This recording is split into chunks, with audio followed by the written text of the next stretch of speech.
UP police देर रात आनंद विहार के एक फ्लैट में फंदे से लटकी एक लाश बरामद करती है। ये लाश थी राजीव की, जो बीते कई महीनों से यहाँ रह रहा था। यूं तो पुलिस करीब करीब हर तरह की वारदात से जुड़े मामलों से वाकिफ थी, मगर ये उनके लिए कुछ नया था।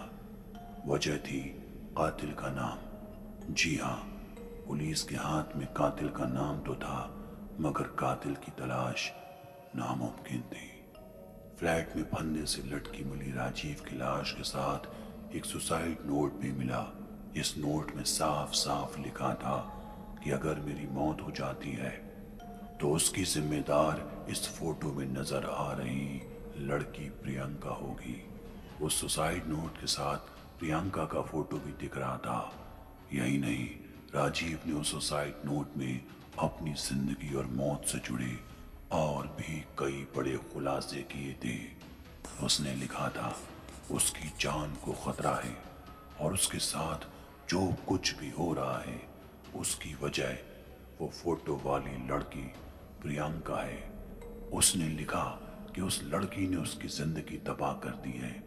ये बात उस वक्त की है जब राजीव अपना कॉलेज खत्म करके दिल्ली लौटा था।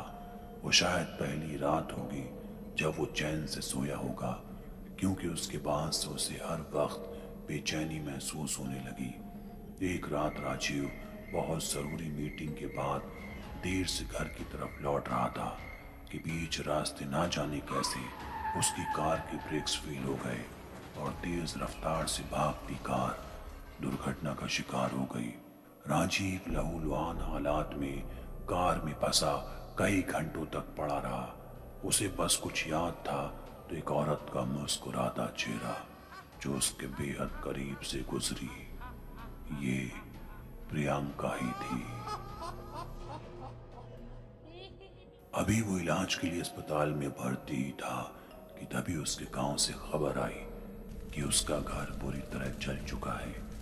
ना सिर्फ इतना, बल्कि घर के अंदर से झुलस चुकी उसके माँ बाप की लाशें भी बरामद हुई हैं।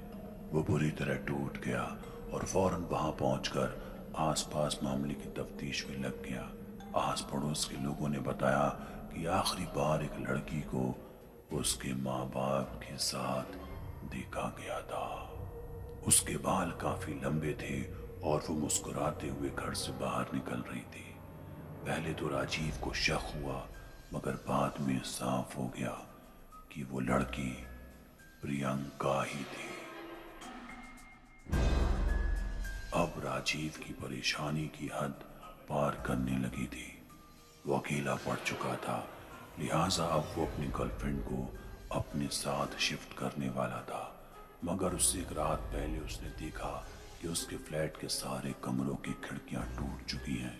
जब उन टूटी खिड़कियों से राजीव ने बाहर की तरफ झांका तो वहां प्रियंका खड़ी बस उसे घूरे जा रही थी। अगली सुबह राजीव की गर्लफ्रेंड सौम्या के आने के बाद कुछ दिन शांत रहे, मगर एक रात राजीव और सौम्या बालकनी में खड़े यूं ही मोहब्बत भरी बातों में मसरूफ थे। तभी अचानक दरवाजे पर किसी की दस्तक हुई।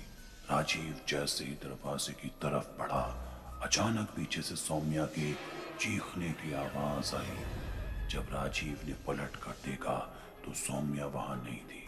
उसने फौरन बालकनी से नीचे देखा तो वहां सौम्या लहूलुहान हालत में नीचे पड़ी हुई थी और वो लड़की प्रियंका उसके पास खड़ी होकर राजीव को बस एकटक घूर के मुस्कुराई जा रही थी।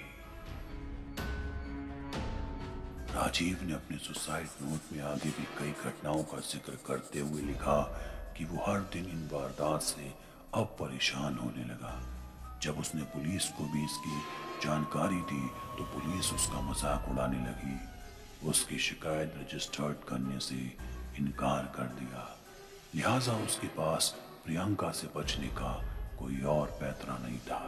इसलिए उसने मौत को गले लगा लिया। राजीव के सुसाइड नोट में बार बार प्रियंका का जिक्र आ रहा था। ऐसे में पुलिस ने फौरन इसका पता लगाया तो मालूम चला कि प्रियंका इस दुनिया में है ही नहीं, वो तो करीब 6 साल पहले ही मर चुकी है।